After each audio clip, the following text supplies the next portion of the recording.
नमो अरिहन्ताणं नमो सिद्धाणं नमो आयर्याणं नमो वचायाणं नमो लोये सवसाहुणं मोक्षमार्गस्य नेतारं भेत्तारं कर्मभूभृतां ज्ञातारं विश्वतत्त्वानां वन्दे तद्गुणलब्धये। निसंग है जो वायु सम निर्लेप है आकाश से, निज आत्म में ही विहरते जीवन न पर की आश से। जिनके निकट सिंगादि पशु भी भूल जाते क्रूरता, उन दिव्य गुरुओं की हो कैसी अलौकिक शूरता। 10 लक्षण महाव्रत के जो धारी होते हैं दिगंबर मुनिराज, उनकी कैसी अद्भुत क्षमा होती है। कल हमने क्षमावाणी पर्व पर विस्तार से चर्चा की थी। अभी थोड़ी सी चर्चा करके अपना नया विषय प्रारंभ करेंगे।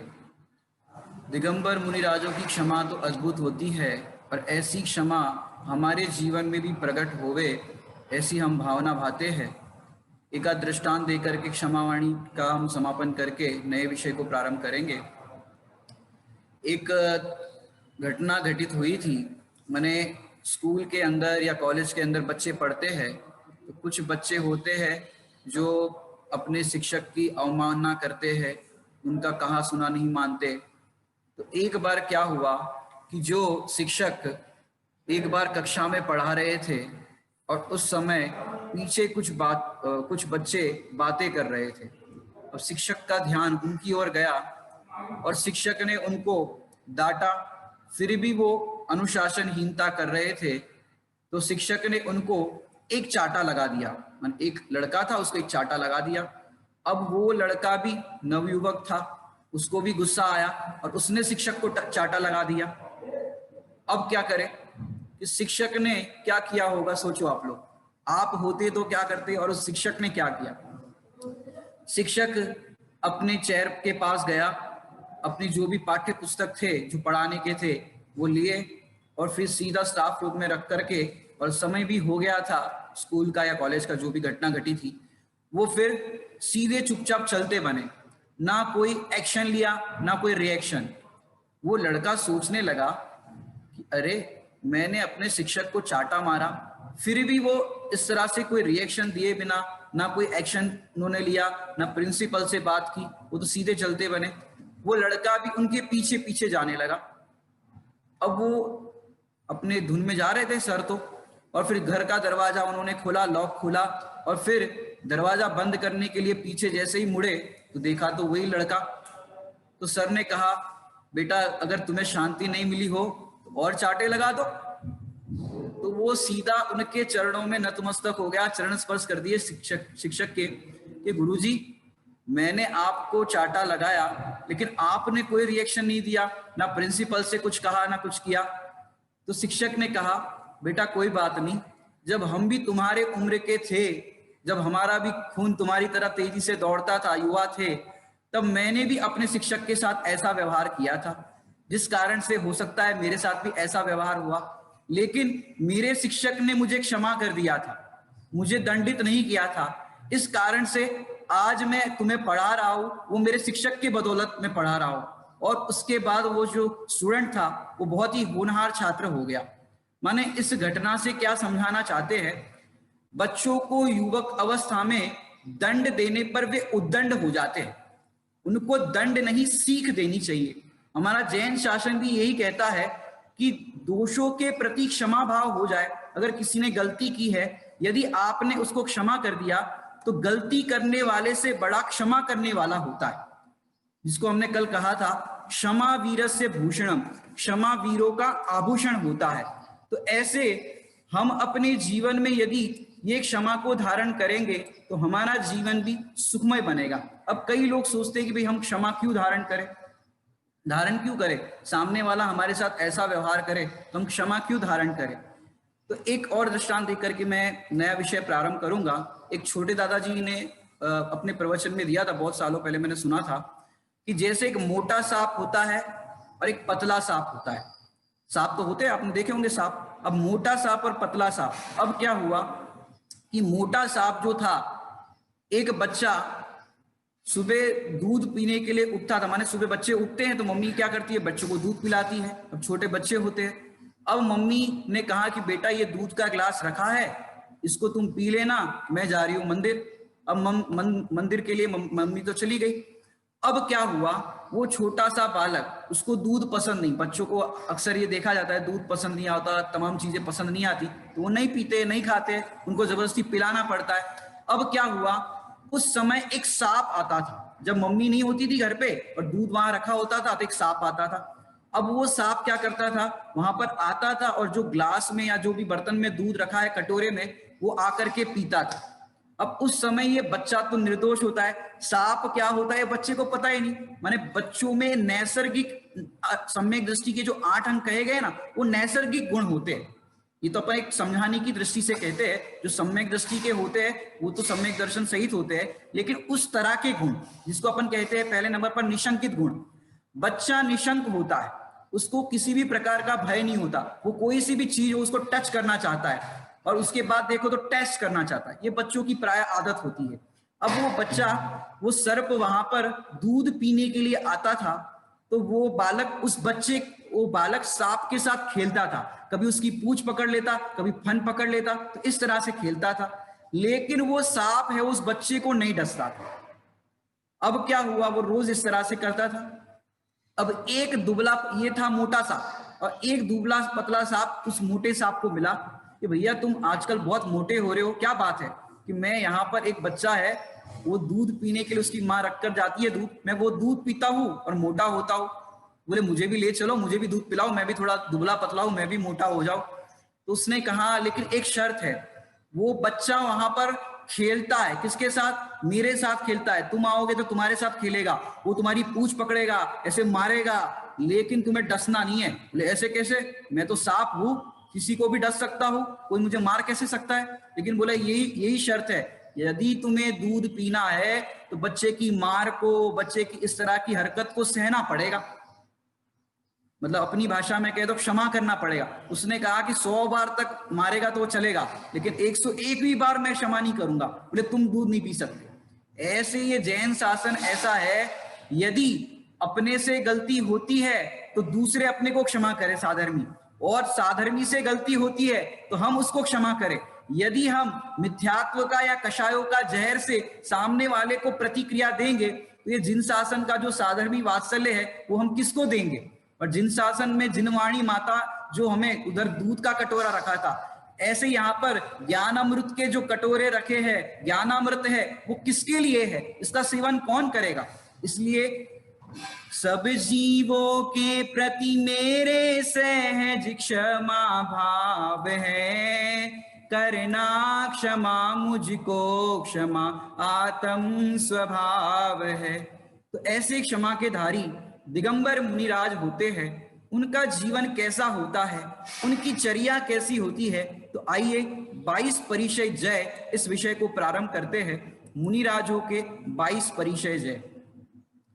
मुनि भगवंतों की सचमुच देखे तो आत्म साधना के मार्ग में 22 परिचय का बहुत बड़ा पड़ाव है। ये आनंदमय पड़ाव है सचमुच। अगर किसी ने इन परिचयों के नाम सुने हो तो नाम सुन करके ही भयभीत हो जाते हैं। यह दंश मशक परिचय, और फिर क्षुधा परिचय, तृषा परिचय, एक एक परिचयों को अपन विस्तार से देखेंगे। माने उन परिचयों के नाम सुन करके, थोड़ा सा वर्णन सुन करके अपने को लगता है भैया मुनि दशा कठिन है, लेकिन मुनि दशा कठिन नहीं है। मुनि दशा है वो बहुत सरल और सहज है। उसको अपन सहजता से, सरलता से, पॉजिटिव वे में देखेंगे, माने चर्चा नहीं चर्या की दृष्टि से देखेंगे। तो आइए देखते हैं हम ये विषय को। अभी हमने 10 लक्षण पर्व मनाए, और इस 10 लक्षण धर्म की धारी जो मुनिराज होते हैं कैसी होती है उनकी आत्म साधना, उनकी जीवनचर्या। माने जो नाम है विषय का, यहां पर आपको नाम भी दिख रहा होगा, 22 परिचय जय। 22 माने ये शब्द तो आप समझते होंगे, 22 ये संख्यावाचक है, ये 22। और दूसरा शब्द है परिसर। परिसर का मतलब सहना। परि को पहले अपन देखेंगे कि परि का अर्थ है सब ओर से। क्या कहते हैं? परि का अर्थ सब ओर से। और सह माने क्या होता है? सहना। नाम से ही सबको समझ में आता होगा सहना। लेकिन यहां पर सह शब्द का अर्थ सहना नहीं है। माने सहना तो ऐसा होता है कि भैया अपने को समझो बिजली चली जाए और फिर गर्मी के दिन हो, और फिर गर्मी के दिनों में बिजली चली गई हो, पसीना पसीना हो रहे हो, अब क्या करें?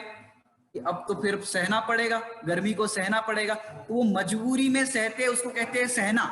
और यहाँ पर तो वो परिसरों को जीतते हैं। ये 22 टाइप्स ऑफ ये परिसर जो कहे गए हैं उसको जीतते हैं। यहाँ पर जो शब्द दिया गया है उसमें सबसे माने कीमती शब्द है परि, माने सब ओर से, मात्र देह से नहीं। क्या कहा जा रहा है? मात्र देह से नहीं, माने देह से अपन उसकी चलो कोई बात नहीं, ये जो कुछ भी हो रहा है शरीर में हो रहा है, इस तरह से नहीं।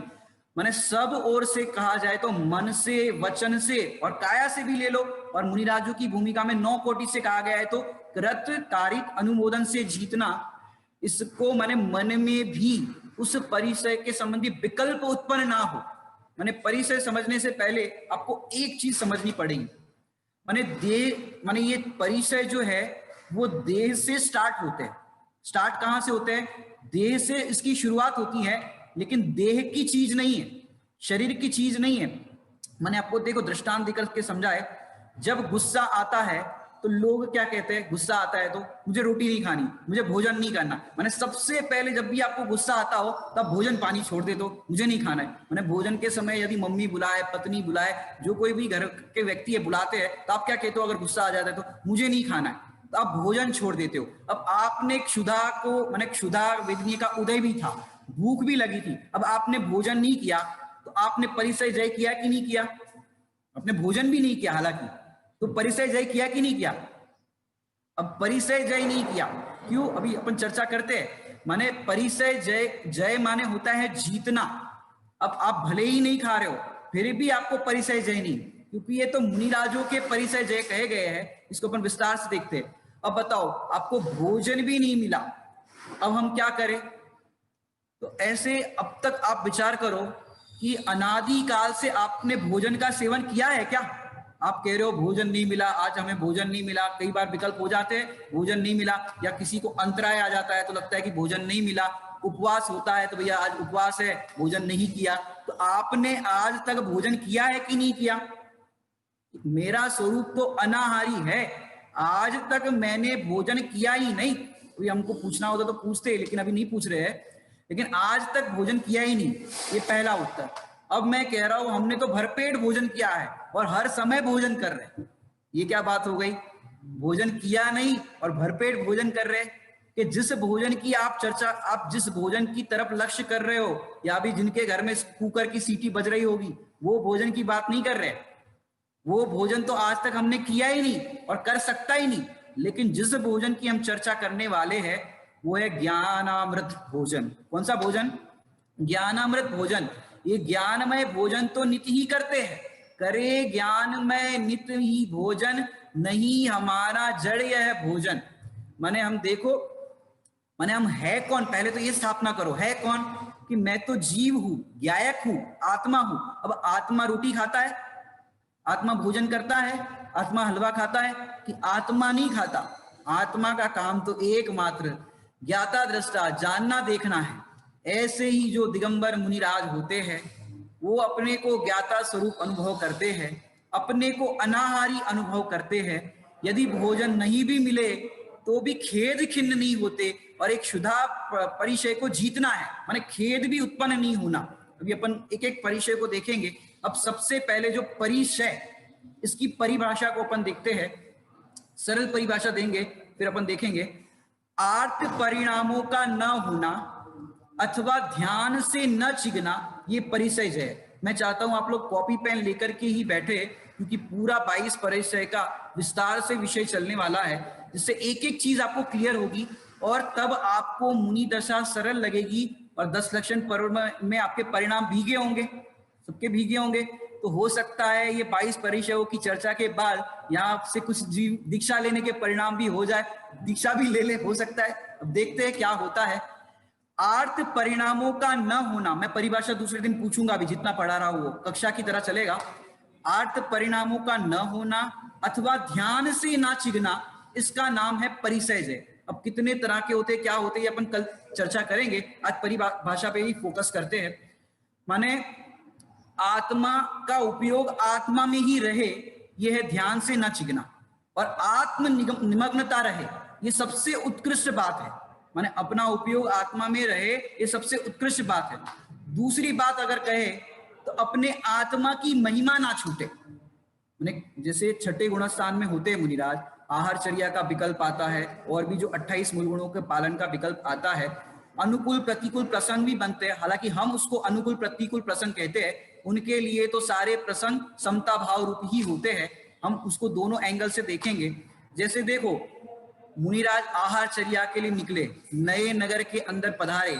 अब हो सकता है वहां पर जैनी लोग चौका ना लगाते हो, या आहारचर्या की उनकी विधि ना मिल पाए, हर तरह के प्रसंग रोज बनते हैं। अब भोजन नहीं मिले तो मुनिराज को ये नहीं लगता कि कैसी समाज है कि भोजन तक नहीं करा सकती। माने उनकी भोजन शब्द यहाँ पर उपयुक्त नहीं है, आहार शब्द ज्यादा उपयुक्त है। तो आहार तक नहीं कराती, चौके तक नहीं लगाती, माने पुण्य का उदय ही नहीं है। पिछले नगर में थे, वहां तो 100 चौके लगते थे, खूब चौके लगते थे, खूब महिमा मंडन होता था, वहां तो ज्यादा पुण्य का उदय था। यहाँ तो कोई आहारचर्या करा ही नहीं रहा है। तो यहाँ नहीं करा रहा है तो प्रतिकूल अवसर देख करके खेद खिन्न नहीं होते, और वहां पर अनुकूलता थी, सब उनकी बहुत वाहवाही करते थे, आरती उतारते थे। आरती उतारना माने यहाँ पर वो वाली आरती नहीं समझना, उनके गुणों का अनुराग, माने गुणों में अनुराग होना, ये वास्तव में आरती है। तो उनकी प्रशंसा करते थे। तो ऐसा उनका वहां पर पूर्व जहां पर थे वहां पर ऐसा था। और यहाँ पर प्रतिकूल अपन कह रहे हैं, आहारचर्या आदि की व्यवस्था नहीं हो रही है, तो फिर वो मुनिराज ऐसा खेद नहीं करते, समाज को इस तरह से नहीं देखते कि भाई समाज वाले व्यवस्था नहीं करते। माने ऐसे अनुकूल और प्रतिकूल प्रसंग के अंदर अपने आत्मा की महिमा ना घटे। वहां पर ज्यादा चौके लग रहे हैं या ज्यादा उनका महिमा मंडन हो रहा है, तो उसमें अपनी महिमा मंडन नहीं मानना, और अपने आत्मा की महिमा, माने आत्मा की महिमा ना छूटे और अपने आत्म रूप ही अनुभव करे। ये परिचय शुदा परिचय कहेंगे, इसको तो विस्तार से देखना है। और आत्म निमग्नता होना, माने ध्यान में जब होते हैं तो अपने स्वरूप में निमग्न होना, माने कोई भी विकल्प उत्पन्न ना होना परिचय संबंधी, इसका नाम है परिचय।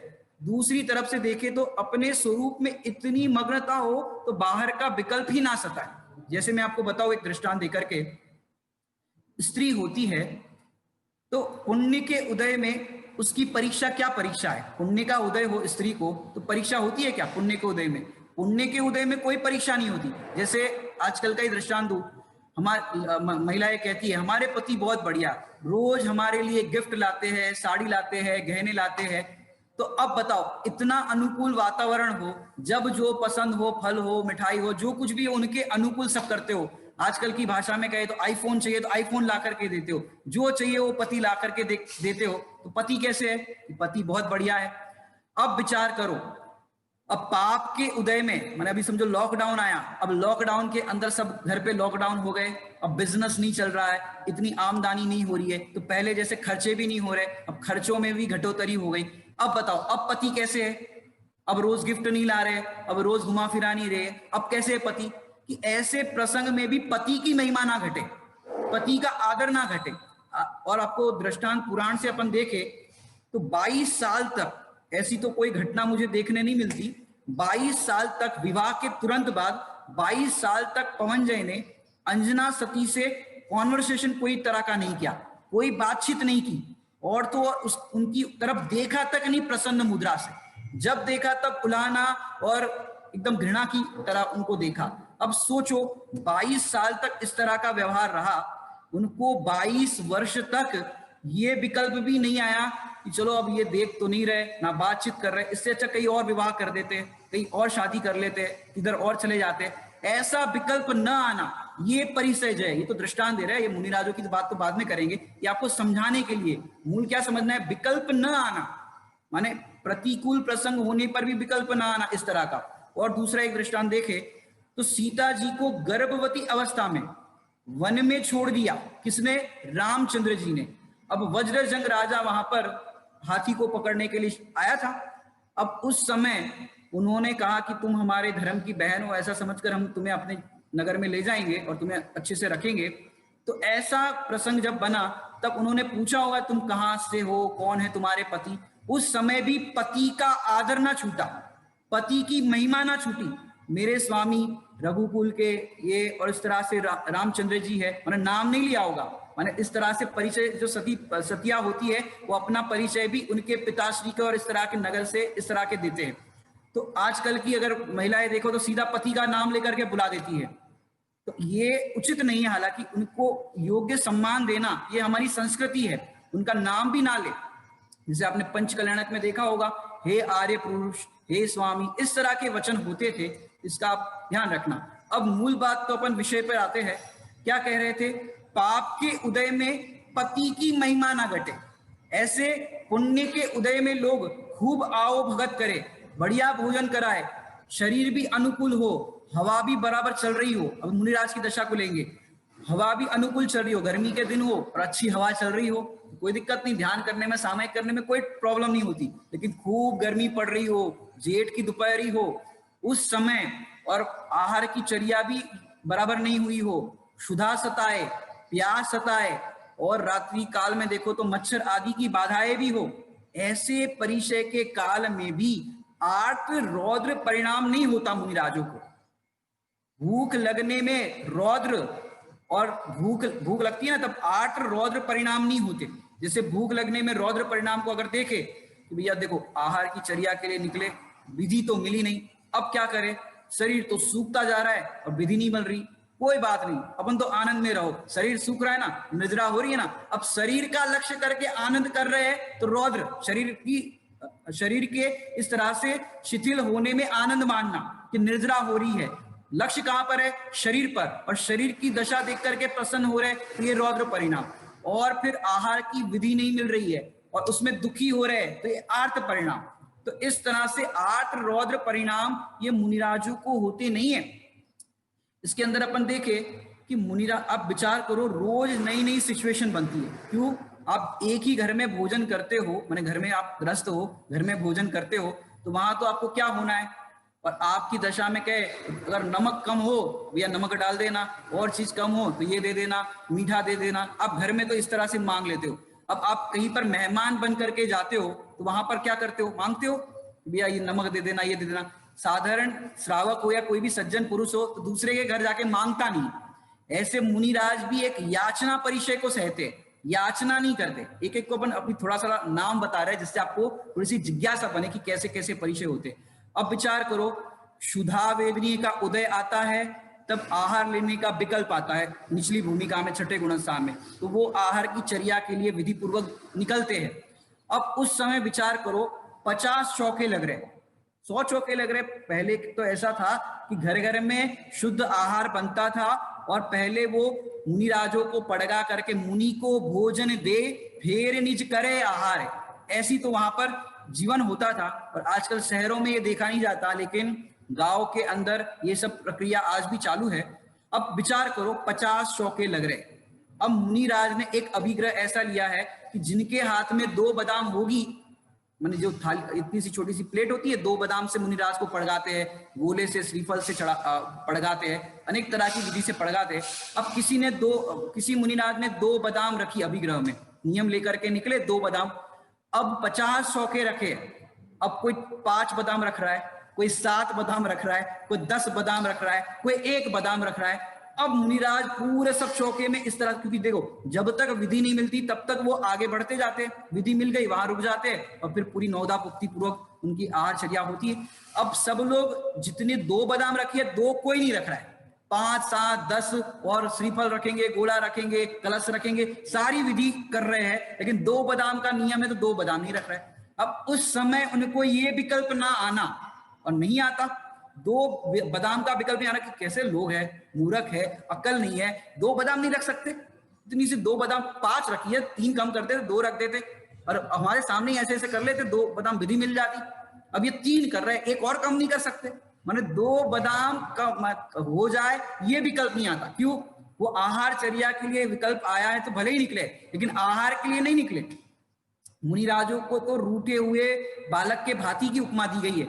जैसे रूठा हुआ बालक को कितना मनाना पड़ता है, ऐसे मुनिराज भी जब निकलते हैं आहार चर्या के लिए तो उनकी नवधा भक्ति ये मुख्य है। यदि नवधा भक्ति पूर्वक आहार ना मिले, विधि पूर्वक ना मिले, तो चलते बनते पीछे कमंडल लेके। क्यों?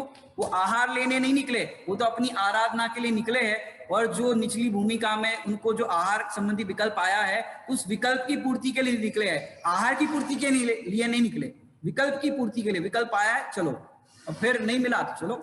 उनको कोई आहार संबंधी ऐसा विकल्प नहीं सताता। तो ऐसा होने पर भी उनको ये आर्त परिणाम नहीं होते, दुखी नहीं होते कि 2 बादाम कर दे। तो कितना संभाव होगा मुनिराज की दशा में, आप विचार करो। और गृहस्थ दशा को मुनि दशा की तलेटी कहा गया। हम गृहस्थ जीवन में भी क्या करते हैं, अपने जो अणुव्रतों का पालन और सामान्य अपने गृहस्थ जीवन का पालन करते हैं। तो क्यों करते हैं कि जब ये दशा, ऊपरी दशा आएगी, मुनि दशा, तब हमें ज्यादा खेद या इस तरह का जो अभी हम चर्चा करें ना, वैसा ना हो, ऐसा प्रसंग ना हो। क्योंकि गृहस्थ में हमने उसकी तैयारी करी है ना, और तैयारी भी कैसी करनी है, माने ये जो दिखा रहे उसकी तैयारी नहीं, आत्माश्रय की तैयारी। ये जितने भी विकल्प है वो आत्मा का आश्रय करने पर ये विकल्प ही उत्पन्न नहीं होते। क्यों? हर समय अपने को आत्म रूप अनुभव करते हैं, तो ये देह संबंधी जो क्रिया है उस रूप अपने आप को नहीं मानते। माने कितना संभव मुनिराजों को, माने गर्मी और सर्दी होने पर भी, बहुत गर्मी हो जाती तो अपन कहते ये कितनी गर्मी है, कितनी गर्मी है, पंखा चलाओ, लाइट चली गई, एसी चलाओ, कूलर चलाओ। मुनिराज समझो गृहस्थ दशा में हो और फिर जब मुनि बनते हैं तो उनको घर के एसी कूलर की याद ना आना, गर्मी के दिनों में रजाई की याद ना आना, ठंड के दिनों में कि भैया बढ़िया ठंड के दिनों में रजाई ओढ़ते थे, अभी तो शरीर कांप रहा है, गर्मी के दिनों में एसी कूलर की याद ना आना, विचार करो। इसलिए हम पर्व के दिनों में ये सब चीजों का त्याग करते हैं। क्यों? मुनि दशा की याद करते हैं। मुनिराज पंखा नहीं चलाते, मुनिराज ये नहीं करते, मुनिराज वो नहीं करते, तो हम भी ऐसा अपना जीवन 10 दिनों के लिए बनाए, पर्व के दिनों में बनाए। तो इसलिए हम ये अभ्यास के रूप में करते हैं। और अभ्यास के रूप में किस लिए? उन मुनि भगवंतों को स्मरण करने के लिए करते हैं। कितना संभव, अब विचार करो, ठंड के दिन हो, शरीर भी शिथिल हो गया हो। अब कल से आपको एक एक परिचय के यहाँ पर चित्र भी दिखेंगे, मुनिराज की जैसी दशा कही जाएगी वैसा यहाँ पर पूरा आपको चित्र दिखते जाएंगे। तो शरीर सूख जाए, हड्डियां निकल जाए, किसके जैसी? श्रीमद जी जैसी हड्डियां निकल जाए, ऐसा होने पर भी आर्द्र रौद्र परिणाम नहीं होते। अब आर्द्र रौद्र परिणाम कैसे? आहार की चर्या का भी अभी आपको बताया थोड़ा सा। ऐसे शरीर कप रहा है, हड्डियां निकल आ रही है, बराबर आहार की चर्या नहीं हुई और मासो उपवास हो गए, अब ऐसा हो गया। अब ठंड के दिनों में हड्डियां कप कप आ रही है, विचार करो। और ऐसे समय में आर्द्र रौद्र परिणाम नहीं होना। रौद्र परिणाम को हमने अभी क्षुधा परिचय में घटाया था। ऐसे रौद्र परिणाम कैसा? शरीर सूख रहा है, हड्डियां निकल आ रही है, तो प्रसन्न नहीं होते देह को देख करके। लोग कहेंगे बहुत तपस्वी है, बहुत तपस्वी है, आपका शरीर कैसा शिथिल हो गया है, फिर भी देखो इनकी तपस्या, देखो इनकी तपस्या, देखो। शरीर की ऐसी दशा देख करके प्रसन्न नहीं होते, और फिर ठंड की ऐसी दशा देख करके वो दुखी नहीं होते कि भाई ठंड पड़ रही है, क्या करे क्या करे, इस तरह से दुखी नहीं होते। और तो और दंश मशक परिचय, ये तो हम आपको थोड़ा थोड़ा हिंट दे रहे हैं, एक एक पे विस्तार से चर्चा होने वाली है। दंश मशक समझते हो? गृहस्थ की भूमिका में आप लोग को मच्छर काटते हैं तो क्या करते हो?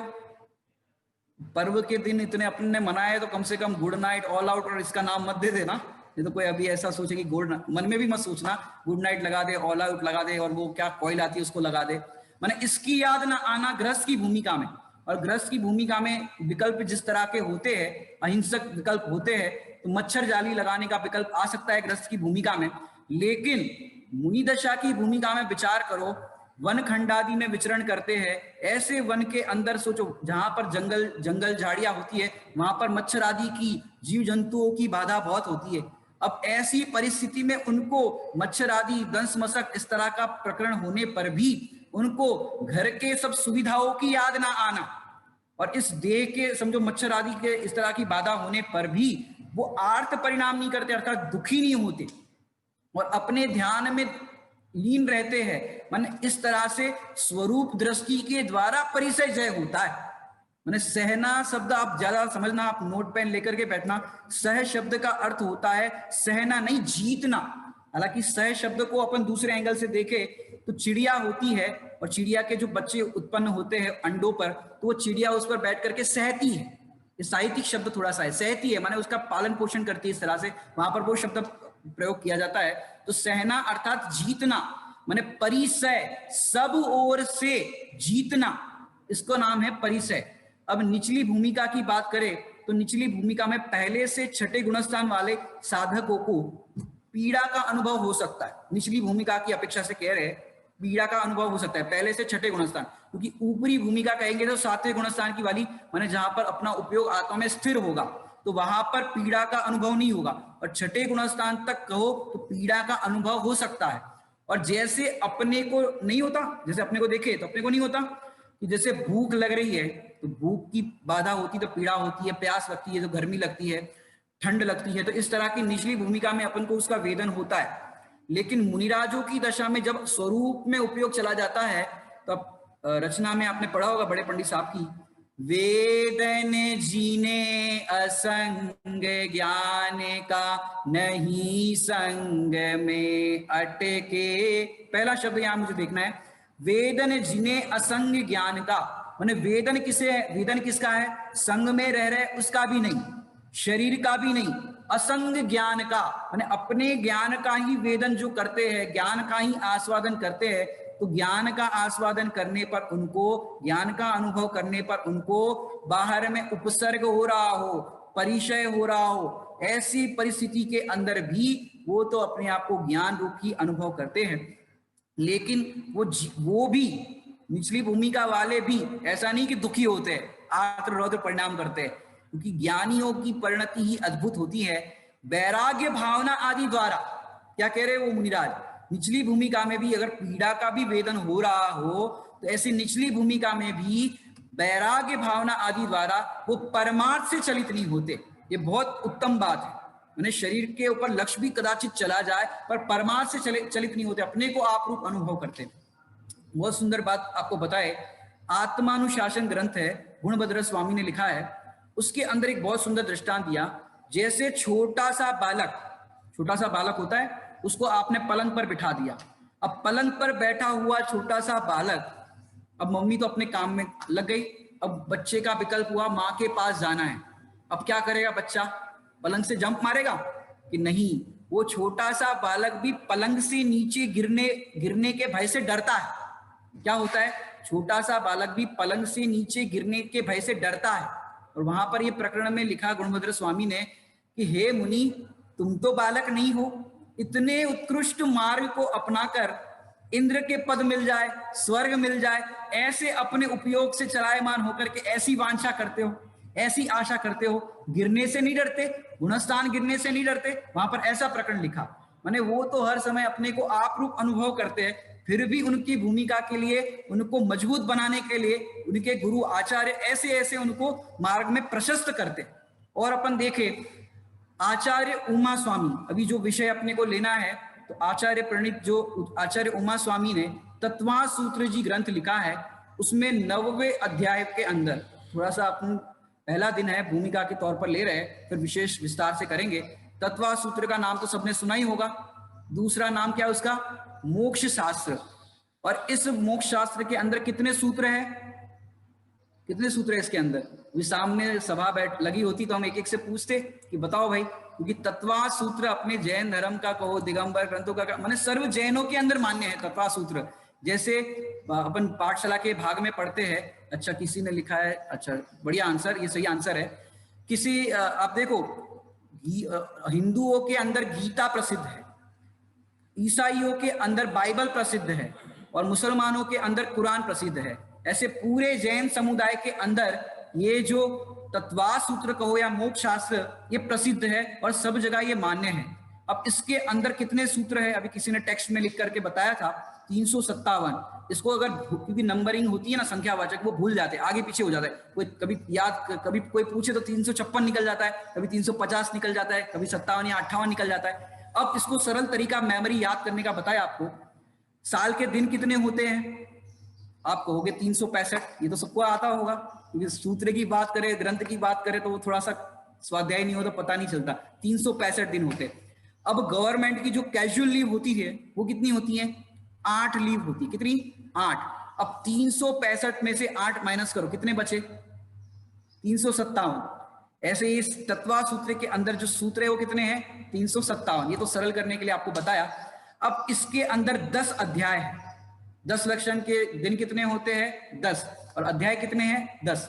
अब इसके अंदर आप देखो 9वें नंबर के अध्याय के अंदर सूत्र क्रमांक 8 नंबर से लेकर के 17 तक परिचयों के संदर्भ में ये पूरा विषय है। जो भी 22 परिचय की अपनी चर्चा चलेगी ना, ये पूरा विषय वहां पर है। संदर्भ में विस्तृत विवेचन वहां पर प्राप्त होता है। माने इसकी आप देखो तो संस्कृत टीका, हिंदी टीका भी अनेकों उस पे हुई है। माने एक एक सूत्र पे विस्तार विस्तार से परीक्षामुख ग्रंथ आदि कितने माने बहुत सारे ग्रंथ हुए। अकलंग देव ने राजवार्तिक, श्लोक वार्तिक, ये बहुत बड़े बड़े ग्रंथ यहाँ पर इस तत्वासूत्र ग्रंथ की टीका के रूप में बहुत ही प्रसिद्ध हुए हैं। इसका आप स्वाध्याय भी अपने घर पर कर सकते हैं। अब अपन 9वें नंबर के सूत्र से परिभाषा देखेंगे परिचय जय की। आप ये नोट करना और आप ग्रंथ से भी इसको अच्छे से ये पढ़ना। मार्गा च्यवन निर्जरार्थ, क्या कहा?